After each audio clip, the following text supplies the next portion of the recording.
Hey, welcome back to Milton Daily Homes. It's Chuck here. I hope you had a great weekend. And coming off the weekend, we review everything Monday to Friday on the videos. So we've got 15 listings. And before I do that, just take some time if you want. Book a time in at Starbucks with me and talk about your plans. I think it's a great opportunity to sit one-on-one, find out how much things cost, what steps to take, especially a buy-sell. I think about that situation as being very complicated with a lot of moving parts. So anyhow, I also had a chance to start on the questions that got sent in last week. So I'm going to send out a frequently asked questions. It's going to be really, really neat. So stay tuned for that. 1379 Costigan number 507 is at 249.9. It's a one-bedroom apartment at the Costigan building. I don't know if it actually has a name. Nobody has ever called it a name. I'm sure the builder must have named it something. There are going to be a couple buildings close by there. Good maintenance fees, hardwood floors, 9-foot ceilings, all the rest, about 750 square feet, and very nice. And it's got granite countertops, which is very valuable. Anyways, Mowat Lane is 329.9. It's one of the models I affectionately refer to as a front-back home, meaning that the front fronts onto Mowat and the back backs onto Main Street. Okay, so you don't, I don't know, like you even have height restrictions on your fences. I'm not a huge fan of the backyard, but what you get is you get a lot more home than you can find anywhere else because of the location. I guess penalty, if you want to call it that. You will hear Main Street behind you, and the nice thing is it's pretty close to the leisure center, the GO train. There's a lot of things really, really close by. Inside, I think it's staged very well. I think that it's a good layout. It's a little bit long and narrow, but beyond there, it's certainly like tasteful design. Everything else, this all almost makes it look like a ravine, but that's a 4-lane road with a little boulevard in between. So there you go. I think there's an audience for this one. They've been selling pretty well, and I think that's just because things get so far out of reach in Milton. Even just for a normal townhouse, like 350 is almost, that's almost starting point these days. So Harwood is 382.9. And if you ignore the illegally parked car, and by the way, if you're moving to Milton, the Milton parking guys are crazy. So you could be parked there for 2 minutes, come out, and you got a ticket on your car, and the dude is gone. It's amazing. It's like they're sort of they just vaporize out of nowhere. So the house itself is a Coleman. It's actually the model I lived in when I first moved here, not far from this home actually.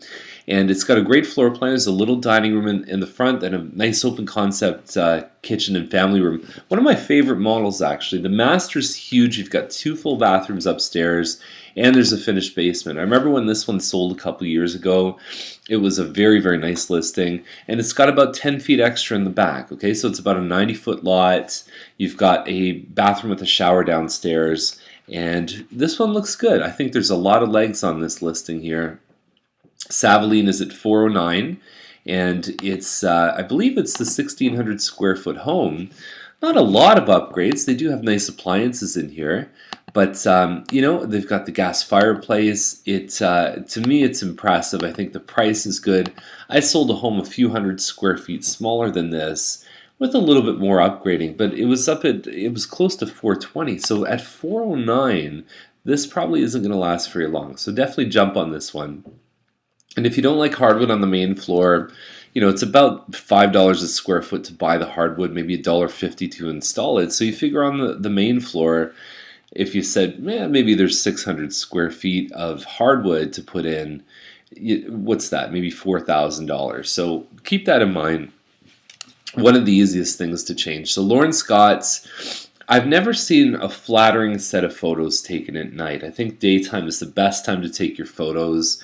I think it's a very impressive kitchen. This is Old Milton. This is up in Dorset Park, and it's on a massive 50 by 152 foot lot.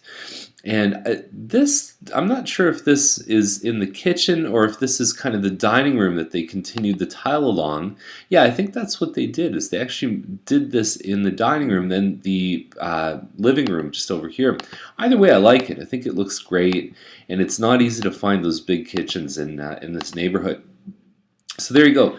Nothing at the back, probably because it was too dark, but it's a very long yard, and it's on the south side of Lawrence Scott. So that means that the Main Street commercial is going to be right there. And depending on if there's trees or anything else, it can or cannot be a real big issue. Now, the zoning for that part of Main Street, I don't know when it'll happen, but as far as I know, is that there's wheels in motion that are going to allow people to extend the height upwards there, which means that you may find a higher commercial building than what's there eventually on this home. I have a feeling that's more long term, so if you're thinking this is more of a 10-year home, it's hard to say when that's actually going to take place. Okay, so Zielinski is at 424.9, and we've got it's about an 1860 square foot semi-detached called a Rosewood, and it's got a great floor plan. And so you've got a front living dining room right here, and then you get further into the home, and then you've also, see, that's all living dining, that's all the stuff that they're taking, and then the hallway goes along this way, and you get into the, okay, so enough of those. We've got 5 shots of the front, and then you've got your kitchen. There's a nice little, the bay windows are very strategically placed, because I think that just gives you an extra little spot where you can put a table. And everything looks really nice in here in terms of color choices. Doesn't show the family room, doesn't show any bedrooms or anything like that, but there's 4 bedrooms upstairs, and you also have laundry up there too. So it is a nice floor plan. It's on a 103-foot lot, and that's about 20 feet deeper than what you'd get with anything else. That's why I think they're going to get close to this price. I mean, you think this model normally floats in the sort of 410. With that extra little lot premium, I think there's somebody that's going to really be attracted by it. Now, one of the things they put in here, better than detached, do you bet? That depends. People ask us a lot, what's better, detached, semi, or townhouse? And I think you're always going to find people who want the bigger townhouse or the smaller detached, and they have different pros and cons. So when you look at the price appreciation, they're almost identical. Okay, I can actually show you that in a graph that over the last 10 years they have appreciated at the same rate. So it's not a question of one goes up faster than the other. It's a personal preference, it's market demand, and it's pretty even throughout there, because there are people that do like more space, some people like more privacy, different set of criteria. So McGuire Terrace is 469,786. It is a Shady Glen, and it's the new Shady Glen that has 25 square feet, 4 bedrooms upstairs. They fixed a lot of the issues people had with them. There's a bigger closet here. There's a bigger ensuite, and it has a lot. It's a great floor plan. You know, I think if it was a double garage, I think people would probably stay here forever because it really is set up well. A bit of an upgrade in the kitchen, having the island there. It's not usual to see that in this model. And nice appliances. Got to close that toilet up. That's something that certainly doesn't give you the best feeling when you see the pictures. 2-car parking in the driveway too. I think it's a great price. June 2012 is their ideal possession.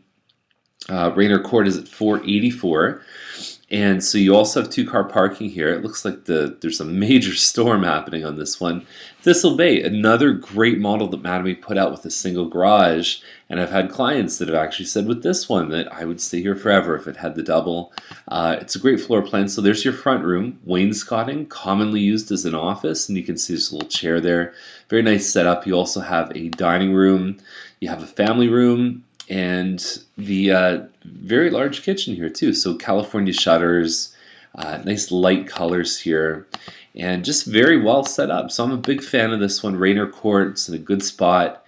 And so the battle these guys are going to have is with some of these double car garages that aren't as big, right? So you're talking about less than 2,000 square feet, but you get that double car garage. You get the opportunity to not have a driveway where you're switching your cars around. And inside of this one, you're only getting 3 bedrooms versus the other one was 4. It's a nice, impressive looking home. I believe it's just one big room right here for family and potentially dining room. And then you've got your upstairs and a finished basement. I think the finished basement is going a long way on this one. And I'm a big fan. Greenlease is a nice, quiet street. And these guys are going to do well. I think that's a good price for this home. They just adjusted it down, and I think they're going to do quite well. So McGuire Terrace is $489,900, and so it's a Quincy corner. So we're talking about 4 bedrooms here. kind of an orangey colored hue to most of this stuff, and I don't know if that's many people's first choice. Big extended hood fan, gas range here. And yeah, it's a good. You either like the Quincy or you don't. I mean, there's not a lot of people that kind of like them. The problem that I know some people have when they tour these is that they've got this living dining that's over on one side of the house, and kitchen and family is on another side, and you've got a doorway in between with a staircase. So good elevation on the outside. McGuire's in a good spot, pretty close to a park there too. Now hallway. I don't know if this first shot is the most endearing shot. I think they would have been better off putting that as their first shot. It's a semi-detached, it's over 2,000 square feet. It's got a walkout basement, and it's $499 for a semi though. I mean, you could get a double garage detached with a finished basement for the same price, and they use completed by Heater Builder. It's probably Heath Wood Builder is what they're actually saying. Very tough to get someone to write the check for that much when you've got so much opportunity with detached homes. Holdsworth is about 2,330 square feet. It's a juniper. 527 is the price. There's a small little office here, and it usually has a step up or a step down. And then you've got your dining. Then the kitchen opens up to the family room with this nice high slope ceiling, and you can kind of see it from the upstairs too. So really awesome floor plan. You get a 100-foot lot here, 40 by 100, and they've done a bit of work on landscaping. So again, put hardwood into this one, even if you invested, $8,000 on the main floor in this one, or $10,000, whatever. You're in a good place. You're in a nice street, great school district, Tiger Jeet, and you've also got Our Lady of Fatima, and yeah, awesome stuff. Very impressed with this one. Mary Street is 549.9, 66 by 132 foot lot. You've got your leaded glass windows, all the things that you'd expect in the pre-World War II homes. Get yourself a good home inspector with these homes. You're talking about knob and tube wiring when they were originally built. So you want to make sure that there's things here that have been done in the home. And I assume that they probably have insurance on this, which means they've done something about it. Exposed wood beams and a nice curb appeal too. So this one's really hitting on a lot of cylinders. And we've seen stuff in this neighborhood go for that price. Very similar to this. So I think they're in a good spot. Marshall is at 559, and so we're talking about a Glenwood home. A bit of a deck in the back, nice premium lot, and hardwood on the second floor. A lot of their efforts have been focused on the second floor, and not a lot in the kitchen. So check the virtual tour. I haven't checked it, but all this together, I think the premium lot with some of the upgrades we're seeing so far looks like a great home. Okay, so April May is their possession. Rolfe Terrace is at $599, about 2,700 square feet, hardwood floors, and nice upgrades. I don't think it's like a spanking deal, but I think that there's a lot of nice things about this home. The glass shower, the tiling is very well done, things like that. The kids' bedroom. It's good to be different. It's good to be different and nice, because then you'll attract people. Like, do you want to do that room yourself? Because I know I wouldn't, but if it's there and I've got a kid who likes it, that's a bonus. And that can be the difference between this home and something else. So that's it. I think that it's a nice little location, and there's parks close by to this one here too. And that's the list for today. So really nothing really past the 600 mark. And there you go. So we'll see you tomorrow with more Milton Daily Homes, and have yourself a super day.